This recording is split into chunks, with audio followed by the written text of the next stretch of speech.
చెప్తాననమాట అండి. ఇందులో మీకు క్యారెక్టర్ యాంటెసిడెంట్స్ వెరిఫికేషన్ అనేటువంటిది ఉంటుందన్నమాట. ఈ క్యారెక్టర్ యాంటెసిడెంట్స్ వెరిఫికేషన్ అంటే ఏంటి అని మనం చూసుకున్నట్లయితే కనుక, మీరు ఒకవేళ ఎగ్జామినేషన్‌కి ఎవరైతే అప్లై చేసి, ఎవరైతే సెలక్షన్ ప్రాసెస్‌లో ఉన్నారో వారికి సంబంధించినటువంటి క్యారెక్టర్, వారి యొక్క క్యారెక్టర్ సంబంధించినటువంటి ధృవీకరణ పత్రం అనేటువంటిది ఇయ్యాలన్నమాట అండి.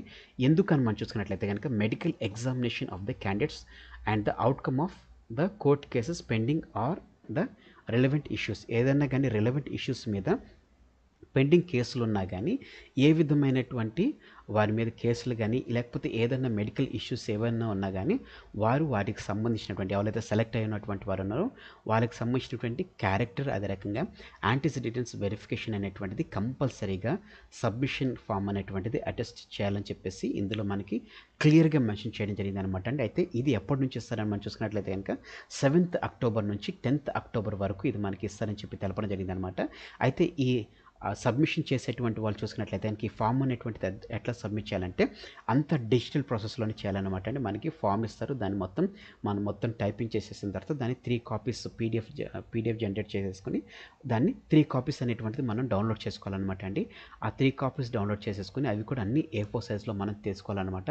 అక్కడ ఎక్కడైతే క్యాండిడేట్స్ యొక్క సిగ్నేచర్ కావాలని ఉంటుందో అక్కడ క్యాండిడేట్ యొక్క సిగ్నేచర్ పెట్టాలి. అదే రకంగా క్యాండిడేట్ యొక్క ఫోటోగ్రాఫ్స్ ఎక్కడ కావాలని ఉంటుందో అక్కడ కంపల్సరీగా క్యాండిడేట్ ఫోటోగ్రాఫ్స్ అనేటువంటిది మనం పేస్ట్ చేయాలండి. అదే రకంగా ఎక్కడైతే గెస్టెడ్ ఆఫీసర్ సిగ్నేచర్ కావాలని ఉంటుందో గుర్తుపెట్టుకోండి, గెస్టెడ్ ఆఫీసర్ సిగ్నేచర్ అనేటువంటిది ఎక్కడైతే కావాలని ఉంటుందో అక్కడ కంపల్సరీగా గెస్టెడ్ ఆఫీసర్ సిగ్నేచర్ అనేటువంటిది చేయాలి. ఎందుకంటే మీరు కోర్టు కేసులకు సంబంధించినటువంటి, లేకపోతే మిగతా మెడికల్ ఇష్యూస్ సంబంధించినటువంటి దానికి సంబంధించినటువంటి డిక్లరేషన్ లేకపోతే వెరిఫికేషన్ మీరు ఇస్తున్నారు కాబట్టి తప్పనిసరిగా మీరు దీనికి సంబంధించినటువంటి వెరిఫికేషన్ అనేటువంటిది మీరు ఇచ్చిన తర్వాతనే మీకు ఫర్దర్ ప్రాసెస్ అనేటువంటిది వెళ్తుంది. కాబట్టి మీరు ఇది ఏమి ఇవ్వకోకుండా మీరు నార్మల్గా వెళ్ళిపోయినట్లయితే కనుక మీరు ఏదైతే సెలెక్షన్ అయ్యారో ఆ సెలెక్షన్ కూడా రూల్ అవుట్ అయిపోయేటువంటి ఛాన్స్ ఉంది. కాబట్టి తప్పనిసరిగా ప్రతిదీ ఇందులో మెన్షన్ చేసినటువంటిగా డిజిటల్ ఫామ్ మీద సైన్ చేయండి. తప్పనిసరిగా దాన్ని మూడు కాపీస్ అనేటువంటిది మీరు పీడిఎఫ్ జనరేట్ చేసుకుని A4 సైజ్ పేపర్లోనే తీసుకోండి.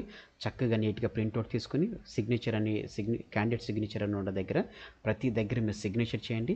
ఫోటోగ్రాఫ్స్ అంటించాల్సిన చోట మీరు ఫోటోగ్రాఫ్స్ అంటించండి. అదే రకంగా గెస్టెడ్ ఆఫీసర్ సైన్ ఉన్న దగ్గర గెస్టెడ్ ఆఫీసర్ సైన్ చేయండి. అదే రకంగా ఏవైతే సపోర్టెడ్ డాక్యుమెంట్స్ అడుగుతున్నారో అందులో మనం సబ్మిషన్ చేసేటప్పుడు ఏదైతే సపోర్టింగ్ డాక్యుమెంట్స్ అడుగుతున్నారో ప్రతి సపోర్టింగ్ డాక్యుమెంట్స్ అనేటువంటిది క్లియర్గా మనం అందులో అటాచ్ చేసి పంపించాలని చెప్పేసి ఇందులో మనకి మెన్షన్ చేయడం జరిగింది అనమాట. అంటే ఇది క్యారెక్టర్ అండ్ యాంటెసిడెంట్ వెరిఫికేషన్ అనేటువంటిది ఇదనమాట అండి. గుర్తుపెట్టుకోండి, ఎవరైతే సెలెక్ట్ అయినటువంటి క్యాండిడేట్ ఎవరైతే ఉన్నారో సెలెక్ట్ అయినటువంటి క్యాండిడేట్ వాళ్ళకి సంబంధించినటువంటి ఏవన్నా కానీ కోర్టు కేసు కానీ మిగతా ఏమున్నా కానీ వాళ్ళు దానికి సంబంధించినటువంటి ఇష్యూ చేయాలనుకున్నప్పుడు దానికి సంబంధించినటువంటి ఏ విధమైన ప్రాబ్లం లేదని చెప్పి తెలపడానికి గాను ఈ క్యారెక్టర్ అదే రకంగా యాంటెసిడెంట్ వెరిఫికేషన్ సర్టిఫికేట్ అనేటువంటిది చేయాలని చెప్పి ఇందులో మనకి మెన్షన్ చేయడం అనమాట అండి. ఇది 7th అక్టోబర్ నుంచి 10th అక్టోబర్ వరకు మనకు ఉంటుందని చెప్పేసి ఇందులో మెన్షన్ చేయడం జరిగింది.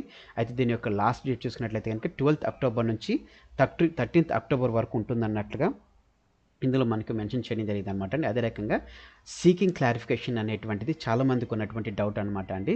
సీకింగ్ క్లారిఫికేషన్ అంటే ఏంటి అని మనం చూసుకున్నట్లయితే కనుక ఇందులో ఎవరైతే ఫైనల్ ఎగ్జామ్స్కి ఎవరైతే సెలెక్ట్ అయినటువంటి క్యాండిడేట్స్ ఎవరైతే ఉన్నారో ఆ క్యాండిడేట్స్ అంటే ఫైనల్ రిటర్న్ ఎగ్జామ్స్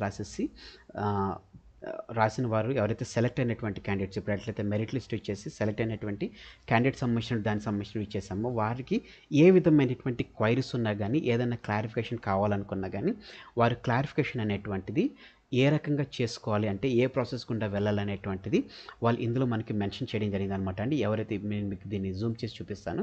ఎవరైతే క్లారిఫికేషన్ కావాలనుకుంటున్నారో వారికి ఈ రకంగా ఒక పేజ్ అనేటువంటిది ఉంటుందన్నమాట. ఇందులో మీ రిజిస్ట్రేషన్ నెంబర్ అనేటువంటిది మీరు క్లిక్ చేసి మీరు ఏ పోస్ట్కి అయితే అప్లై చేసుకున్నారో ఇందులో మనకి ఏదైతే నోటిఫికేషన్ వచ్చినటువంటి అన్ని పోస్టులకు సంబంధించిన డీటెయిల్స్ అనేటువంటిది మనకి క్రియేట్ చేయడం జరిగిందనమాట.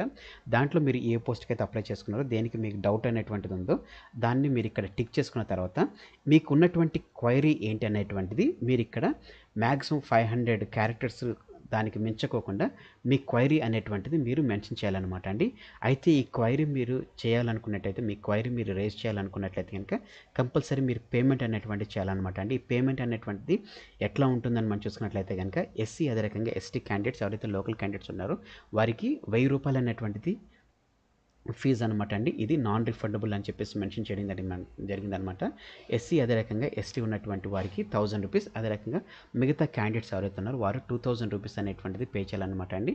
ఇది కూడా నాన్ రిఫండబుల్ అనమాట. ఎవరైతే వారికి సంబంధించినటువంటి క్వైరీస్ రేస్ చేయాలనుకుంటారో వారికి రేపటి మార్నింగ్ 8 AM నుంచి 7th అక్టోబర్ 5 PM వరకు వీరికి వీరు ఆన్లైన్లో అవైలబిలిటీ ఉంటారని చెప్పి తెలపడం జరిగిందనమాట. ₹1000 అనేటువంటిది ఎస్సీ ఎస్టీ, అదే రకంగా మిగతా క్యాండిడేట్స్కి ₹2000 అనేటువంటిది వారు ఇవ్వడం జరిగిందనమాట అండి. సో ఈ రకంగా మీ యొక్క క్వైరీస్ అనేటువంటిది మీరు తెలుసుకోవచ్చు అనమాట అండి. ఏ విధమైనటువంటి క్వైరీ అయినా కానీ, అంటే లిస్ట్ అవుట్ చేసినటువంటి ఈ పోస్టులకు సంబంధించినటువంటి ఏ విధమైనటువంటి మీకు క్వైరీ ఉన్నా కానీ వారు మీకు సమాధానం చెప్తారని చెప్పి తెలపడం జరిగిందనమాట అండి. సో ఫ్రెండ్స్, ఇదనమాట అండి క్యాండిడేట్ సీకింగ్ క్లారిఫికేషన్ సంబంధించినటువంటి వివరణ. అదే రకంగా మనకి క్యారెక్టర్ అండ్ యాంటెసిడెంట్ వెరిఫికేషన్ సంబంధించినటువంటి పూర్తి వివరణ. మరి ప్రాముఖ్యంగా ఎవరైతే